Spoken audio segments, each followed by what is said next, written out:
Hi, எல்லாருக்கும் வணக்கம். இந்த நேரத்தில் லைவ் வந்திருக்கேன்.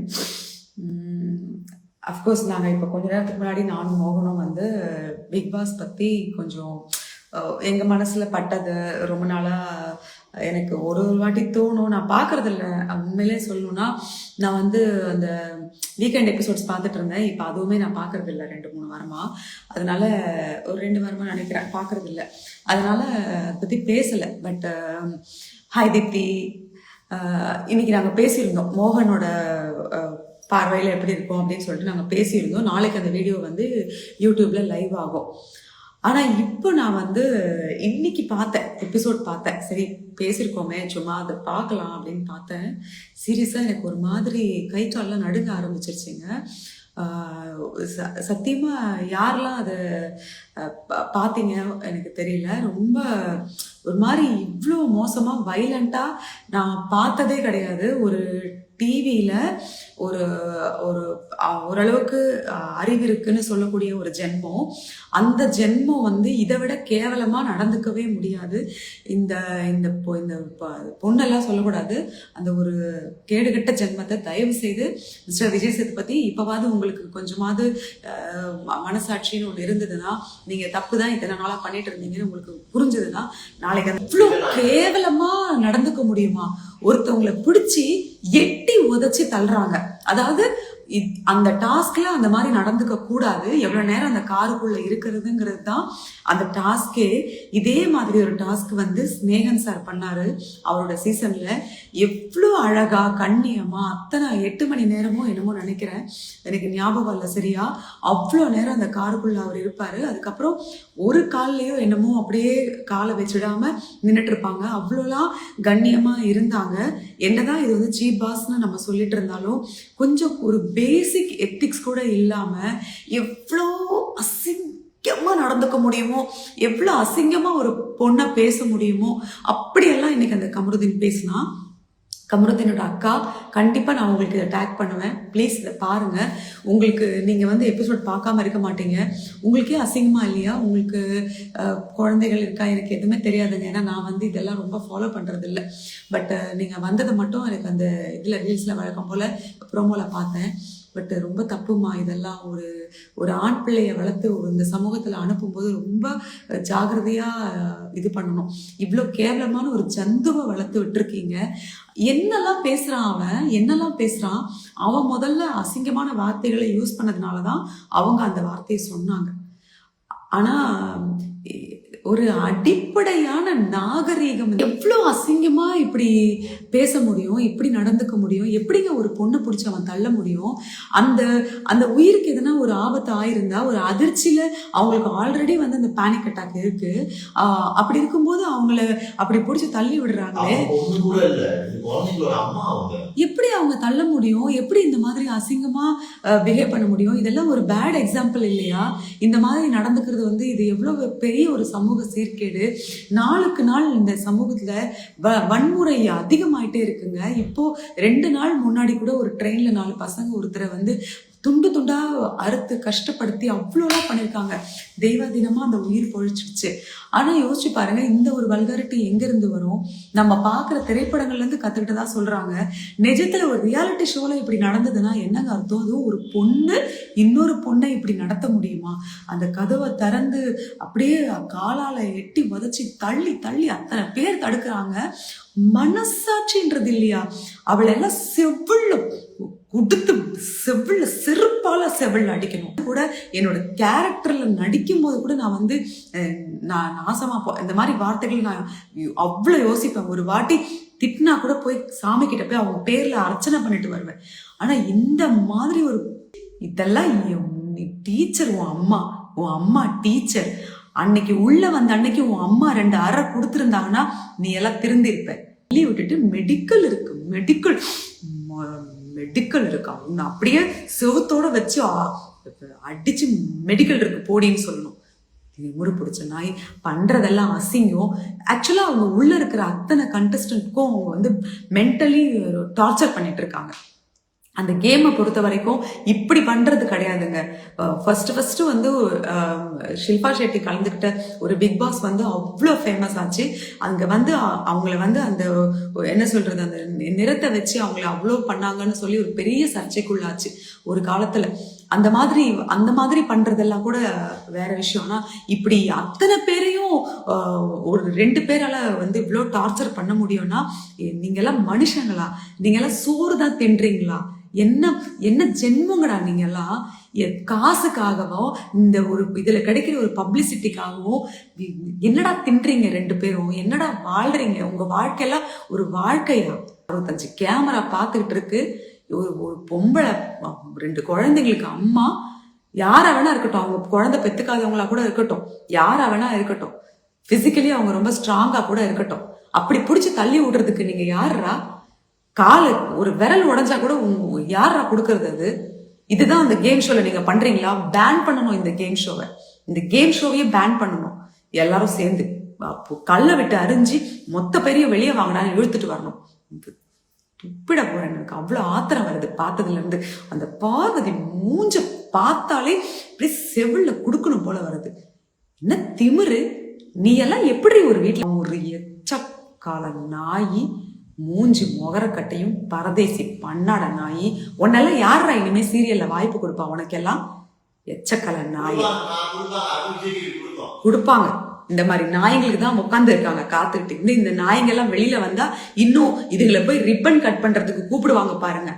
அப்பா, அது இன்னொரு கேவலத்தோட உச்சக்கட்டம். அது இன்னும் இந்த நாய்களை கூட்டிட்டு போய் ரிப்பன் கட் பண்றதுக்கும் ஸ்கூல்ல குழந்தைங்களுக்கு பரிசு கொடுக்கறதுக்கும் அப்படியெல்லாம் செஞ்சு பாருங்க. அன்னைக்கு இருக்கு கிழிக்கிறேன் போட்டு நல்லா. மானங்கெட்ட நாய்ங்களா! சி, என்ன கத்துக்கிட்டு வந்திருக்கீங்க? மனுஷன்டா அந்த சபரி, வினோத், அவங்க எல்லாம் மனுஷங்க. திவ்யா அவங்க நார்மலா அவங்க கத்துறது எனக்கு பிடிக்கவே பிடிக்காது. ஆனா இன்னைக்கு அவங்களுக்கு வந்தது பாருங்க ஒரு வெறி.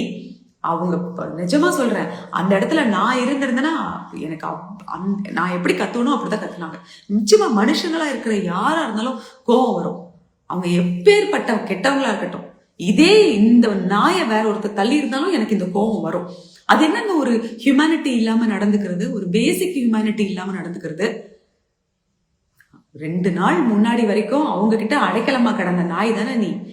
அவன் உன்னை காரி துப்பி அடிச்சு பிச்சு. மானம் கெட்ட நாயை! இவளையெல்லாம் எந்த வீட்லயும் சேர்த்துடாதீங்க, குடும்பம் அழிஞ்சு போயிடும். மானம் கெட்ட நாய்! இதை பத்தி இன்னும் பேசக்கூட எனக்கு வாய் கூசுது. Mister Vijay Sethupathi sir, red card கொடுத்து 2 நாய்களையும் வெளியே துரத்தி விடுங்க, தலையில அடிச்சு. மானங்கெட்ட நாய்ங்க! அந்த நாய்களை இன்னும் உள்ள வச்சு இதுங்களுக்கு கேம்ஸ் ஒரு கேடு. கேம்ஸ் எல்லாம் வந்து தகுதி இருக்கிறவங்க தான் ஆடணும். இந்த நாய்களை உட்கார வச்சுக்கிட்டு செருப்பால் அடிச்சு வெளியில அனுப்புறீங்க நீங்க நாளைக்கு. அந்த 2 நாய்களையும் தடவி விட்டுக்கிட்டு அதுங்க எல்லாம் வந்து ஒன்றும் இல்லைங்க. ஒரு நீங்க வெளியே மட்டும் விட்டு பாருங்க, உங்களையே என்ன கிழிக்குதுன்னு பாருங்க, அப்ப தெரியும் உங்களுக்கு. அதுக்கப்புறம் சும்மா இப்ப வந்து சார் சார் சார் ஐயோ சார்ன்னு சொல்றதெல்லாம் இதுக்குதான், மரியாதைலாம் கிடையாது. அவ ஒரு எச்சக்கலை புறம்போக்கு நாய். அவ காசுக்காகவும் பேருக்காகவும் என்ன வேணா செய்யற நாய். அந்த நாயெல்லாம் அடிச்சு செருப்பால் அடிச்சு துரத்தி விடுங்க. அவங்களுக்கு என்ன ஆச்சோ என்ன ஆகலையோ அதெல்லாம் வேற விஷயம். ஆனா ஒரு ரியாலிட்டி ஷோல இத்தனை மனுஷங்க இத்தனை மக்கள் பாக்குற இடத்துல உட்கார்ந்துகிட்டு அவ்வளவு தைரியமா அவ தள்ளி விடுறானா. சொல்லுவாங்க தெரியுமா, வீட்டுல அடிக்காதவங்க வெளியில என்ன வேணா பண்ணுவாங்கன்னு சொல்லிட்டு. அந்த ஜஷ்வந்த்னு ஒரு கொலைகாரன் 9 வயசு 7 வயசு குழந்தை ஹாசினிய கொன்னு எரிச்சான் பாத்தீங்களா. அவங்க அம்மா போய் திரும்ப அவனை ஜெயில இருந்து கூட்டு வந்து அவங்க அம்மாவையே கொலை பண்ணான். அவனுக்கும் இந்த பார்வதிக்கும் பெரிய வித்தியாசம் கிடையாது. அன்னைக்கு உள்ள வந்த அன்னைக்கு அவங்க அம்மா 2 அறை கொடுத்து என்னடி பண்ணிட்டு இருக்க, வந்தியா கேம் விளையாடு, மானம் போய்கிட்டு இருக்குடி ஊர்லன்னு சொல்லி 4 அறை விட்டுட்டு போயிருந்தாங்கன்னு வச்சுக்கோங்களேன். இன்னைக்கு அந்த நாய் இந்த ஒரு பொண்ணை பிடிச்சி தள்ளி இருக்காது. எங்க வீட்டுல நான் என்ன பண்ணாலும் மாலை போட்டு என் கூடயே உட்காந்து புறணி பேசுவாங்க. அப்புறம் நான் எதுக்கு ஊருக்கு பயப்படணும்? நான் எவனை வேணா தள்ளுவேன், எவ்வளவு வேணா அடிப்பேன், எவ்வளவு வேணா எவ்வளவு கேவலமா வேணா பேசுவேன்னு சொல்லி இப்படிதான் இறங்குவாங்க. இதெல்லாம் வந்து எத்திக்ஸ் அப்படிங்கிற வார்த்தைக்கு வந்து ஸ்பெல்லிங் தெரியாது.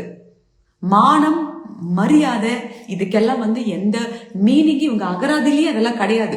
அதெல்லாம் எடுத்துட்டு தான் இவங்க வந்து புக்கே வாங்கியிருப்பாங்க, கைடே வாங்கியிருப்பாங்க. அதனால இவங்களுக்கு அந்த டிக்ஷனரியில இந்த மாதிரி வார்த்தைகள் எல்லாம் இவங்களுக்கு தெரியவே தெரியாது.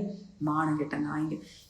மிஸ்டர் விஜய் சேதுபதி சார், இன்னும் கொஞ்சம் உங்க மேல வந்து ஒரு மரியாதையும் ஒரு ஏதோ ஒரு அன்பும் இருக்கு. தயவு செய்து சொல்றேன், இந்த ஒரு வார்த்தை சரவணன் சார் சொன்னாருங்கிறதுக்காக அவரை அப்படியே எந்த விதமான கேள்வியும் கேட்காம வெளியில அனுப்புனவங்க. பிரதீப் வந்து பேசினதுக்காக அவரை விமன் கார்டை யூஸ் பண்ணி அவரை வந்து ரெட் கார்டு கொடுத்து வெளியில அனுப்புனவங்க. அந்த அளவுக்கு நீங்க சத்தியசீலர்களா அந்த டீம் இருந்தீங்கன்னா இந்த 2 நாய்களையும் இன்னைக்கு நைட்டே நீங்க அனுப்பியிருக்கணும். அட்லீஸ்ட் பிக் பாஸ் அந்த விஜய் சேதுபதி அவராவது வந்து இதை செய்யுங்க. இதுக்காக மட்டும்தான் நான் இப்ப இதை பண்றேன். இதை விட கேவலமான ஒரு ஜென்மத்தை நான் என் வாழ்க்கையில பார்க்க மாட்டேன். என்னை பொறுத்த வரைக்கும் எனக்கு ஆல்ரெடி அந்த அந்த ஜந்துவை பிடிக்காது. இனி என் லைஃப்ல எப்பவுமே அதை வந்து நான் பாத்திரக்கூடாதுன்னு மட்டும்தான் நான் நினைக்கிறேன். எவ்வளோ ஒரு அக்ரஸிவா ஒரு பொண்ணை பிடிச்சி தள்ள முடியுங்க. பக்கத்துல அவ்வளவு நேரம் உட்கார்ந்துக்கிட்டு ஒரு ஏதோ சொல்லுவாங்க தெரியுமா, எச்சிக்கு அந்த கொடுத்த கைய எடுக்கிறதுக்குள்ள கடிக்கிற நாயின்னு, அதை விட கேவலமான நாய். அதான் மெடிக்கல் இருக்கு.